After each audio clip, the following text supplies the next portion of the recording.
Hello, Catherine fans! So ito na nga ha, medyo daring tong post ni Ma'am Catherine. Kung hindi ako nagkakamali ay nag-post kasi siya sa kanyang Facebook official page po na Catherine Bernardo Official na parang ano, 'di ba kagabi yung snack niya, parang naka-daring din siya. Tapos ito na naman no. Caption niya dito is woke up as a 29-year-old. Tapos may emoji na parang highs, parang ganon. Tapos hindi ko alam kung part ito ng kanyang Zion na kumbaga pa na brand mga kasambreros tong post niya na ito.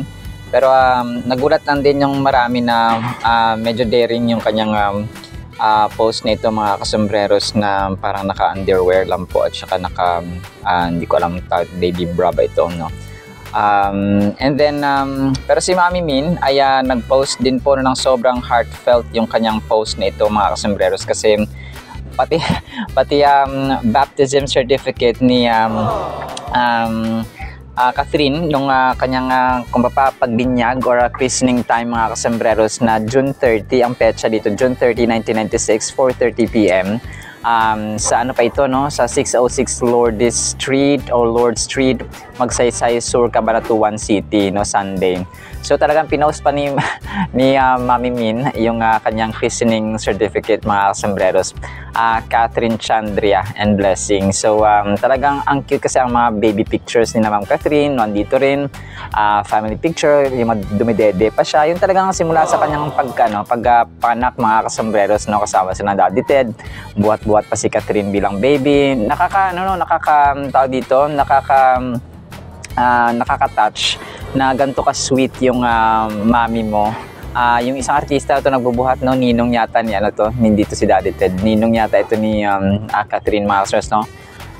Nakaka-touch yung gantong mami kasi sobrang mapagmahal na dito makikita yung reflection ni Kath as an individual na kumbaga pa napalaki ng tama no, napalaki ng mabuting mapagmahal na anak sa magulang, sa kapatid, sa pamilya in general. So sobrang nakaka-touch no. Hopefully sana yung mga mama, yung mga anak, so ganito sila kumbaga pa mapalaki mga kasambreros. Si Mami Min nung graduation pa niya Ma'am Catherine, if I'm not mistaken, sa Montessori ito.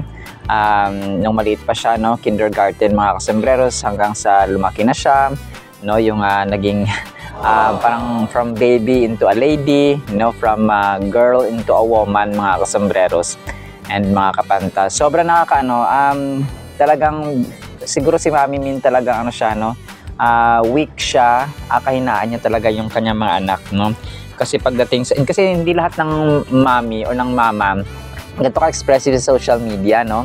Although bihira lang din mag-post si Mami Min ng kumapatulad nito na sobrang heartfelt, pero when it comes to her daughter na kuya niya. Pero sabi niya dito no, sa kanyang post po sa kanyang Instagram, may caption na, "To my daughter, my little girl yesterday, my friend today, and my daughter forever.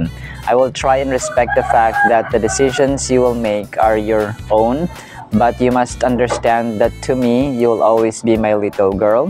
I may not carry you in my arms anymore, but I will always carry you in my heart." Nakaka-touch talaga. "I am proud of you and love you more than anything in the world. Happy 29th birthday, my bunso."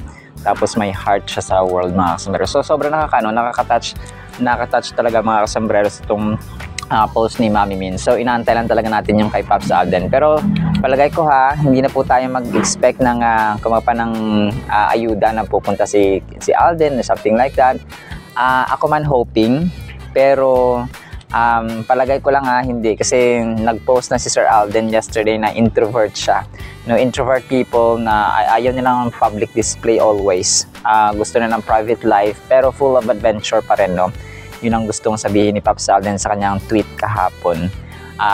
And then ang Ideal Vision ay nag-post din po ng greeting kaya Ma'am Catherine mga kasambreros. As all we know, si Ma'am Catherine po ang kanilang brand ambassador no, kasama rin po si Mami Min sa brand na ito mga kasambreros. And nakakatuwa kasi ang pinost pa lang nila ay kasama dito si Alden mga kasambreros no. Tapos ang dito ang mga mall tours nila dati, ang kanilang kumbaga pa yung pag-iikot sa buong mundo or sa iba't ibang panig ng Pilipinas. So andun ang Ideal Vision. Kasi parang nagpa-black screening din ng Ideal Vision sa Hello Love Again dati mga kasembreros. So alagang Ideal Vision. So nakakatuwa lang, no, mga kasembreros and mga kapantas. Alright, so abang-abang pa tayo ng mga post pa, tsaka greeting ng mga mahalagang tao kay Ma'am Catherine sa kanyang 29th birthday. Para po sa ating Word of God ay sobrang ganda po nito. Cheer up, okay?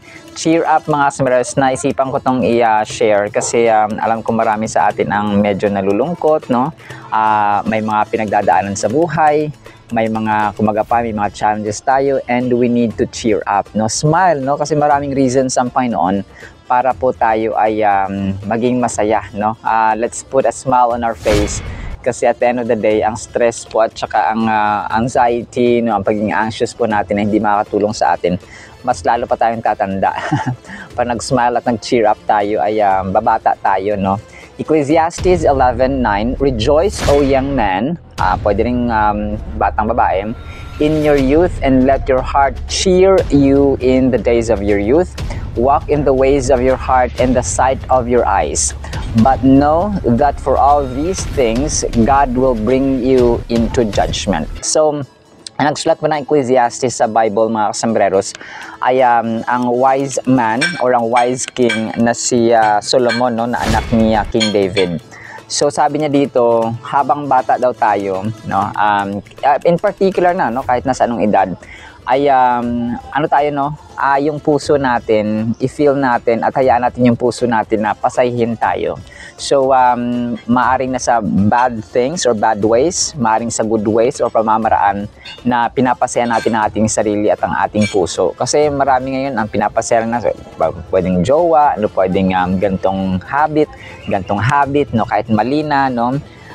Pero iba kasi yung rejoice, iba yung joy na nasa loob natin because there is that inner, no, sa loob-loob mga kasembreros na most of the time ay hindi natin makukuha sa mababaw lang na pamamaraan. Yes, we can smile sa mababaw na reasons na dahilan because God is giving us countless and thousands of reasons para maging masaya. Pero sa ating puso po ay si Lord po ang ating hanapin. And always remember na sabi niya dito, kapag sinunod natin yung ating puso, okay, manlilinlang at deceitful kasi ang puso natin mga kasembreros.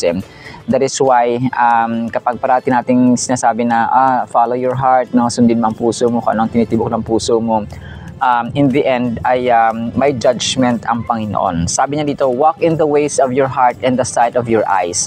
Pag nanasa lang ng puso, pag nanasa ng laman, pag nanasa ng ating mga mata, yung parang takaw tingin, parang ganon. So, in the end, ay magiging magiging fool, magiging distracted, hindi maganda ang iyong kahihinatnan.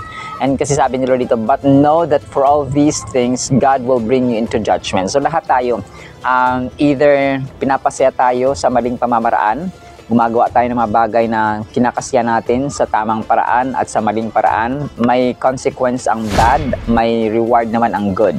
So as simple as that, no, kung anong tininim natin, siya nating aanihin mga kasembreros. And yung smile, yung ngiti kasi mga kasembreros, parang gift sa Panginoon talaga yon, na hindi lahat ng tao kasi masayahin, no? Hindi lahat ng tao ay parating cheered up, no? Parating nagbibigay din ng saya sa iba, nagbibigay ng good vibes, no? Kaya sa akin dito, good vibes lang tayo mga kasembreros. Kasi nga, maikli lang ang buhay para maging malungkot tayo. So, let's find things, let's find ways para po maging masaya. Kasi, happiness is a choice. So, if you choose to be happy, you have to think of the things, you have to find things, habits, activities, and videos, for example, vlogs, for example, na nakapagpapasaya sa atin. So, we have to think that it's a choice. However, yung choice natin na yun ay gamitin natin sa tama, no? Yes, masaya tayo, but let us think also na tama ba ito na nagiging masaya ako? Nag-aaway na yung tao or parang masama na yung pinagsasabi ng tapos masaya ka pa rin, no? Kahit na mali na yung ginagawa ng kaibigan mo or ng sino man dyan ng pinapanood mo sa TikTok, sa FB Reels, sa YouTube, kahit na mali na, kung mapamasaya ka pa rin. So parang you have to be also wise in choosing and making things happy and cheer you up, no? Ganun po siya mga kasambreros and mga kapantas. And parati nating isipin din na sa katapusan ng ating buhay, may judgment ang Panginoon, no? Alright, so naman po in the meantime, nawa po ipagpalain po tayo ng pag-ibig, pananampalataya at pag-asa in the mighty, holy, sweet, magnificent, our Lord Jesus Christ, the joy giver, our cheerer, Jesus Christ. And everyone said amen and amen. See you sa next segment po mga sombreros and kapantas, and paalam po. I love you.